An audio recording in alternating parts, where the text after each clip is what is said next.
18. Let's start with the resistance pattern. Self-sacrificing, fear of mistakes, and fear of finishing projects. So essentially, this is a fear. This is really based in a fear of, I can't mess it up again. And that holds a person back from their true genius talent, which is the ability to lead the completion of large, complicated projects. But in the resistance pattern, the fear of making mistakes ends up preventing and slowing down the finishing of projects, because when the project is out and quote unquote complete, then the person who led it could be analyzed. Did they make a mistake? Did they mess it up? Um, was it all worthless? Essentially, is the energy there? Because it's like, okay, once the project is completed, then I will be judged. Did I make any mistakes?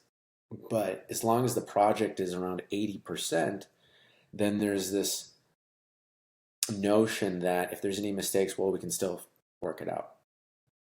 So the key here is to learn to forgive oneself and to realize that it's not the end of the world when mistakes are made, and that's actually part of the process of advancing forward.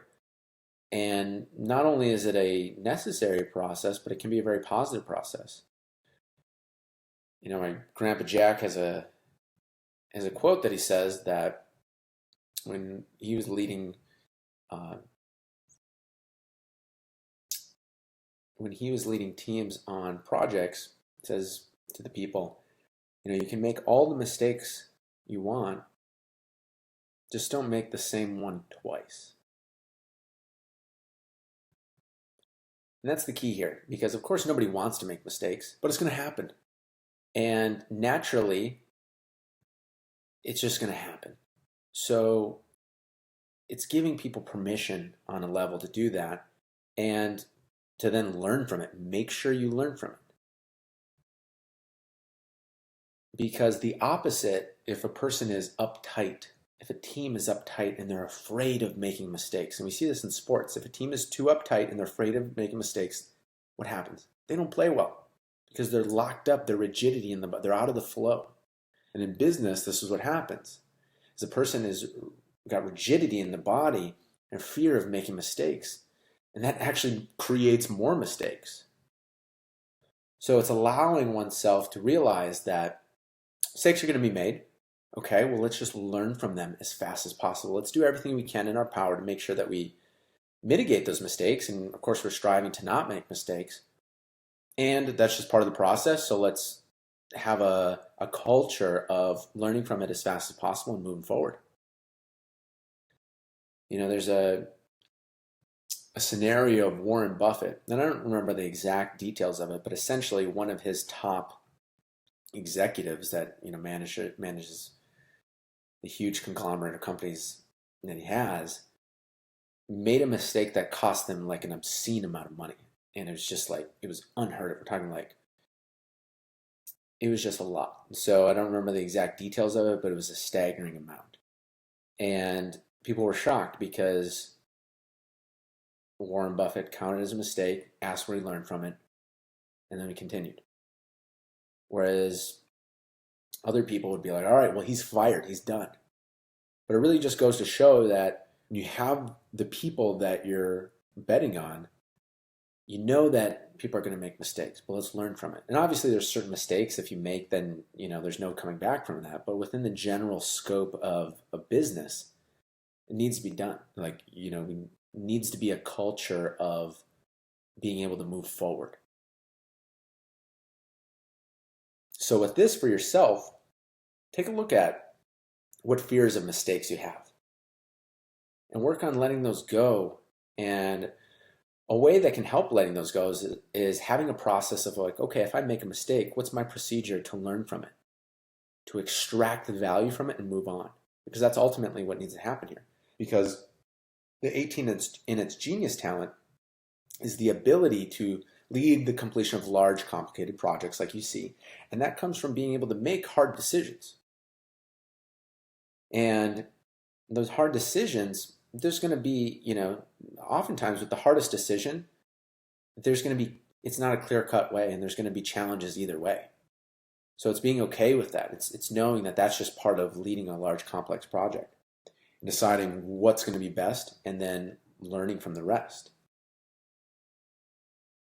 So the goal is to trust yourself and to learn that there actually are no true mistakes. There's just learning opportunities.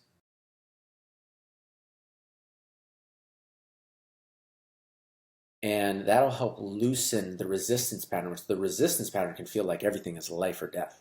And that's why there's the self-sacrificing that goes on to make sure that none of these things happen, because it feels like it's life or death. So as you learn to forgive yourself from those mistakes, and you can forgive yourself from those mistakes by learning from them. That's really the core way, because we can't just expect to let them go if we don't learn from it. But when we learn from it, we see, okay, this is what I got from it. This is how I can use it to make myself a better person and help other people. Then it becomes easier to let those go.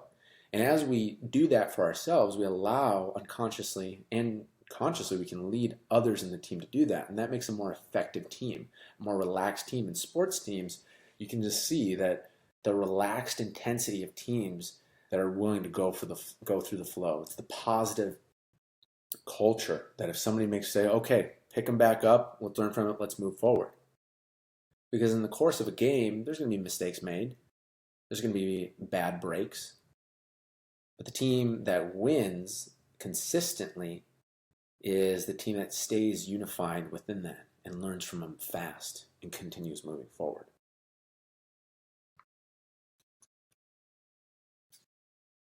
And that's ultimately what you're here to do. And this is also the ability, and as that happens more and more, a person's futuristic mind starts opening up more and more of seeing the vision of what can be done with that team. Because before, it's almost like there's a veil over the vision, because there's this cloud of like, well, what if there's mistakes? And in the genius talent, it just incorporates that into the expansion, the continued forward movement. And it's also important to notice when you get 80% of the job done, 80% of the project done, just notice for that little resistance pattern.